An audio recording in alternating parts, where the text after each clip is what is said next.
Hi paper lovers, it's Sarah, and it's time for project number 5 in our Sweet Treat series. And with my last video, I had asked if anybody had any requests or suggestions, because I seem to just be making cupcake cards. And I had somebody suggest a Christmas card. And I'll put her name up on the screen when I'm posting the video. So I was like, woohoo, that sounds like so much fun. It's, you know, everyone thinks of Christmas in July, and I have to tell you, I had so much fun pulling out Christmas papers. It was a nice, you know, change of pace, and it was a lot of fun coming up with this card. I did design this card using my Gypsy, but I kept all the sizes true to Cricut sizes, so if you did want to try to reproduce it, you could do it using your Cricut. So let's get to the card. There's a lot of sizes in this card, and I'm probably going to mess it up, but I'm going to try my hardest. So here it is. I think it turned out pretty cute. I wanted it to look like, you know, somebody's in somebody's house with the Christmas tree and the presents. And this here is supposed to look like a sign hanging on the wall, and I made it, excuse me, way too big. And so if I did make this card again, I would make this a lot smaller. Sorry, I did not feel like making it again. I had already redone the tree a few times because it was coming out kind of funky. So anyways, let's get to the card and the sizes. The only thing that I did was I wanted this to look like a frame. So this is an actual frame cut out, and then I hung it on some thin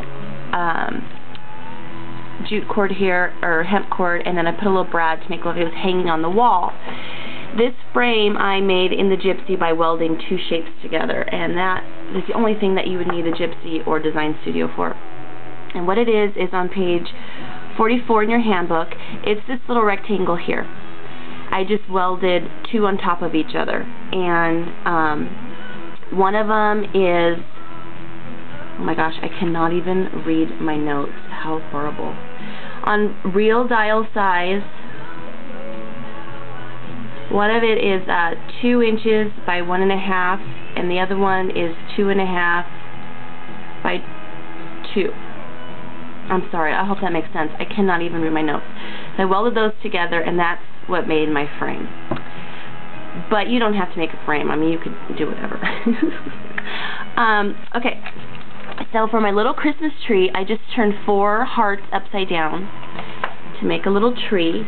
And the hearts are found on page 29, and they're actually, excuse me, 28. They're this little heart right here on the layer function. And I cut one at 2 inches, one at 2.5, one at 3, and one at 3.75, and I just layered them on top of each other to make it look like a tree. And then the little trunk here is actually a tag. I used everything, Sweet Treats, didn't cheat. It's actually this little tag right here, and that's on page 55. I cut that at 1 inch. Hold on just a second. I'll be right there, hold on. Yes, I will get you some cereal in just a minute, okay? Thank you, hold on. Okay, go downstairs, I'll be right there.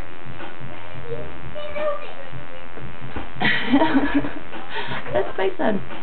I'll be right there, honey, okay? Okay, so that's the trunk. Now for the star on the top of the tree. That is actually here on page 54, and it is this little star here for the firework. And I just cut that out at 1.75 out of some glitter paper. Okay, the presents.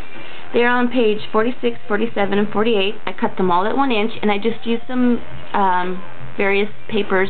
All of these papers are out of the Die Cuts with a View holiday stack from last year. So, you can make... Are you going to use the buttons? No, I'm not going to use any buttons right now. Thank you, babe. You can play with them. So I just, you know, you can make any present look like a Christmas present. Okay, honey. Hold on just a second, okay? And did I get everything? I think that's it. So I hope you like... Oh, buttons just went everywhere. I hope you like my version of a Sweet Treats Christmas card. Thanks so much for the suggestion, and thanks for watching, everybody. Have a blessed day. Thanks for the button, baby. Oh, that button looks so good there.